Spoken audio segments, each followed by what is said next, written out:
د کهانۍ شروعات کې مونږ جون او د دې پلار وینو. دیو د ځنګل په منځ کې اوسېږي. په دې ورځ باندې د دیو د کور خواته څه کسان راشي نو دیو زر په خپل کور کې پټ شي. دیو چې د کور نه په سوري کې وګوري نو دغه دشمنان د دیو خواته رانږدې کېږي. د جون په فیملي کې صرف د جون پلار او د دې ښځه وي. نو دیو دلته نه د وتلې فیصله وکړي. کله چې دیو د کور په شاته ګیټ باندې وځي نو د جون ښځه ډېره بیماره وي خو په څه ناڅه طریقه باندې دا روانه کړي. خو چې کله دیو رواني نو د جون پلار ته پته ولګي چې دیو ډیر مخې ته نشي تللی. د دې وجې نه د جون پلار جون او د دې ښځه په یوه کاډه کې پټ کړي او په خپله باندې د دشمنانو ته مخامخ شي. د جون پلار لاول خو ښه ډیره مقابله وکړي خو د دیو دشمنان ډیر سیوا دي. د دې وجې نه په دې باندې زورور شي او ډیر په بېرحمۍ باندې دا مړ کړي. دا هر څه جون او د دې ښځه ویني نو دیو دلته کې په ژړا شي. جون ډیر بېوسی ولې چې د دې ښځه هم بیماره ده. د دې وجې نه څه نشي کولی. د دیو دشمنان د دې د کور نه هر څه ویسي او د دیو نه چې کوم بیگ غورځېدلی دی هغه هم ویسي. په اصل کې په دې بیگ کې د جون د ښځې دوایي ده خو چېرته دا دوایي دې ته ورنکلی شي نو دا به د بیمارۍ نه مړه شي. دا دشمنان یې دومره خطرناک وي چې دا د جون د پلار لاش هم د ځان سره ویسي. لږ وخت پس چې جون د خپلې ښځې سره کور ته راشي او د کور حالات چې ویني نو ډیر زیات خفه شي. دا چې کله د خپلې ښځې زخم ویني نو د دې زخم ډیر سیوا شوی وي. د زخم د وجې نه د دې ښځه بېهوشه شي. د ټولو نه مخکې جون لږ لرګي راجمع کړي او خپله چوپړی ټیک کړي. بیا خپلې ښځې ته اوبه پرېږدي او دشمنانو پسې روان شي.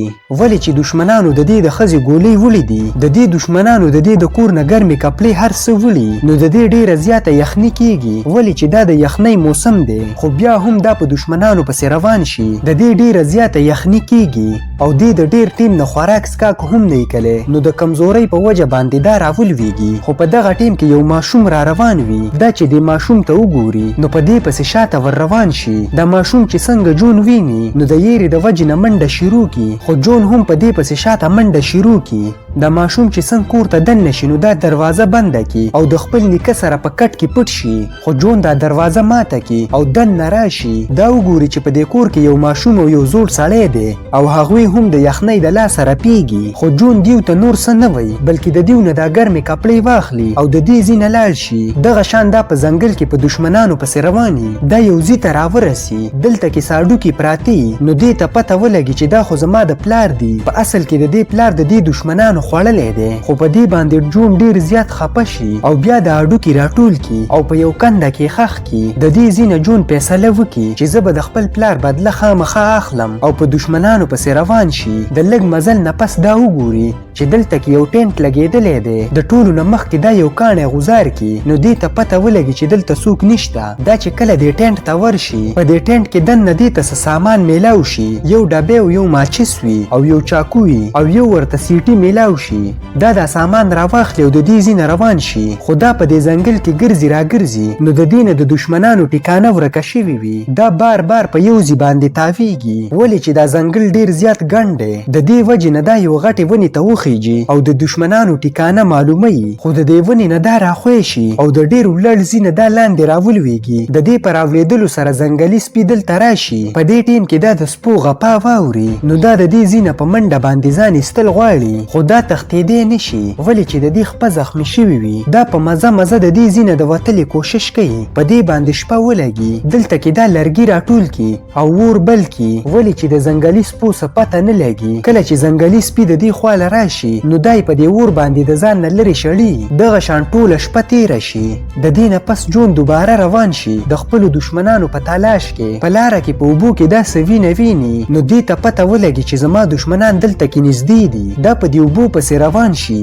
دا چې غلي شانته کې وګوري نو یوه ښځه ښکاري کومه چې د وینې چاقوان په دې اوبو کې وینځي. جون ورته غلي غلي ګوري. کله چې دا ښځه د دې ځای نه روانه شي نو جون په دې پسې شاته روان شي. دا ښځه خپل کور ته ورسي نو جون ته د خپلو دشمنانو ټیکانه معلومه شي. د جون دا خیالي چې دا ښځه په دې کور کې یوازې ده. د دې وجې نه دا دې کور ته ورځي. خو دا چې په لاره وګوري نو دلته کې یو تار غځېدلی وي. دا ډېر په سوچ سمج باندې دغه شان دننه ورشي. دا دننه سامان وګوري نو دې ته خپل بیک میلاو شي. خو چې بیک کې دا وګوري نو د دې د ښځې دوایانې نه وي. د دې د راتلو په ټیم کې هغې ښځې دا لیدلی وي او د دې د وجلې دپاره د دې طرف ته را روانه وي. دا چې څنګه په جون باندې حمله وکړي نو جون تې ځان بچ کړي. او د دې ښځې سره جنگ شروع کی. جون د لوږې د لاسه ډیر کمزوری شوی وي خو اوس هم په دې ښځه باندې ډیر زورور وي. دا یوه ګټه راواخلي او د دې ښځې نه پې سر ووایي په دې باندې دا ښځه مړه شي. د دې نه پس دا په دې کور کې دا دوایي ګوري خو چې دا څنګه بهر وګوري نو د دې دشمنان واپس د کور طرف ته را روان دي. د دې وجې نه په منډه باندې دا وینه صفا کي او د ښځې دا لاش د ځان سره یوسي چې دشمنانو ته پته ونه لګي. دا چې کله دا لاش د ځان سره راکاږي نو د دې نه تبرګی پاتې شي.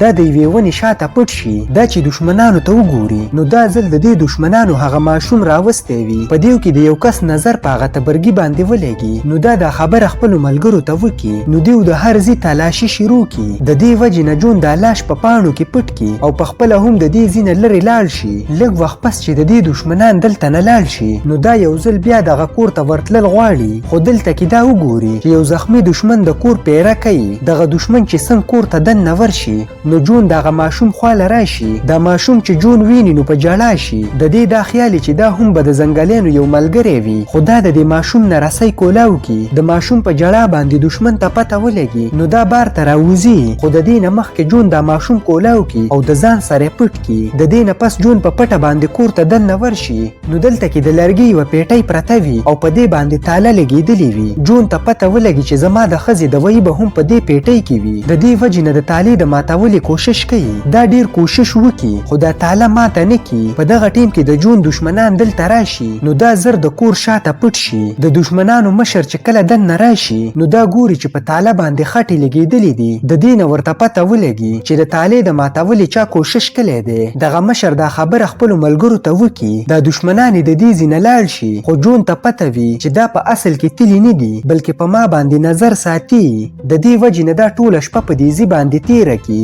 د شپې نه دا ویني دې دشمنانو ته د هغې ښځې لاش میلاو شوی وي نو د شپې نه دیو د ښځې لاس سیزي. دې خوا موږ د جون ښځه وینو. دا چې کله په هوش کې راشي نو دا وګوري چې جون په کور کې نشته. دا د دې ځای نه د وتلې کوشش کوي خو دا دروازه بنده وي. دا د دروازې د ماتولې کوشش کوي خو د زخم په وجه باندې د دې وس نه کیږي. د دې وجې نه په دې باندې دوباره بېهوشي راشي. دې خوا موږ وینو چې کله دشمنان د سحر په ټیم کې وده شو نو جون غلی شانته کې ورغلی او د دیو د مشر د مرۍ نه هغه چابي وباسي. د دې په مدد سره دا پیټۍ کولاو کی. د دې شک صحیح وي په دې پیټۍ کې د دې د ښځې دوایي وي. دا دغه دوایي راواخلي او دوباره دې پیټۍ ته تاله ولګوي او د دې ځای نه د وتلې فیصله وکړي.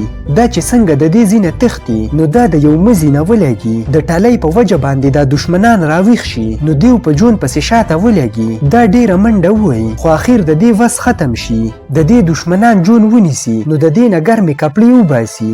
د دې نه پس اور بل کی نو جون ته پته ولګي چې دا خلک ما پخول غواړي. دلته کې د جون د کپړو نه سیټي ولیدلې وي نو دا په څه ناسه طریقه باندې دا سیټي راواخلي او په دې باندې په تیزه باندې شپیلي ووایي. د شپیلي اوازونه ځنګلي سپي واوري نو دلته کې په منډه باندې ځنګلي سپي راشي. د دشمنانو لیډر چې کله د سپو غپا واوري نو د دې ځای نه وتښتي. د دې نه پس جون په چاقو باندې خپله رسۍ کټ کي او د یوې ونې شاته پټ شي. د جون قسمت ښه وي چې د سپو نظر په دې باندې ونه لګي او دا بچ شي. دا خپلې کپړې واغوندي او د دې ځای نه روان شي خو د دې دشمن د سپو نه تښتېدلی نه وي بلکې یوې ونې ته ختلی وي. دا په جون پسې دوباره شاته روان شي. جون ته څه پته نه وي چې یو دشمن په دې پسې لګېدلی دی نو دا یو ځای کې سملي. د دې دشمن په دې باندې د شانه حمله وکړي نو په دې باندې جون ډېر لرې وغورځېږي. د دې نه پس دیو په جنګ ورشي خو جون په دې باندې زورور وي او په اخره کې خپل دشمن مړ کړي. لږ وخت پس دلته د دې یو بل دشمن راشي نو دا خپل ملګری ویني کوم چې د جون د لاسه مړ شوی دی. دا چې کله د جون خواله ورشي نو جون په دې باندې هم د چاقو حمله وکړي او دا هم په دې ځای باندې مړ کړي. جون چې کله د خپلو دشمنانو لیډر ویني نو دا دې ته ډېر زیات غوسه وي. په دې باندې د تیر غوزار وکړي او دا غشی د دې په خپه کې ښخ شي. جون د دې خواله راشي او یو بل غشی ورته راکاږي خو دا ځل د جون نه دا خطا شي. د دې سره غشي ختم شي. د دې دواړو سره چاقوان پاتې شي. دیو چې کله د یو بل سره په جنګ ورځي په دغه ټیم کې ځنګلي سپي دې طرف ته را روان شي. د سپو د غپا د وجې نه جون د دې ځای نه وتښتي. د دې دښمن هم د دې ځای نه تښتي خو د دې خپه زخمي وي. دا په ډیره تیزۍ سره نشي تښتېدی نو دا د سپو ښکار جوړ شي. دا سپي په دې باندې خپله ولږه ختمه کړي. دغه شان د جون بدله ختمه شي. د دې ټول دښمنان ختم شي او د خپلې ښځې دپاره هغه دوایي واپس راوړي. دا په منډه باندې خپل کور ته راشي. دلته کې دا ګوري چې د دې ښځه په کور کې نشته نو دا ډیر زیات پریشانه شي او د دې دا خیال وي وي چې زما ښځه به ځنګلي سپو خوړلې وي، خو په دغه ټیم کې د دې شاته د دې ښځه راشي، په اصل کې د دې ښځه په بل ګیټ باندې بهر وتلې وي. دیو دواړه چې د یو بل سره میلاو شي نو ډیر زیات خوشاله شي. په دې ځای باندې زمونږ کهاني ختمیږي. کو ویډیو مو خوښه شوې نو لایک یې کړئ او چینل ضرور سبسکرایب کړئ.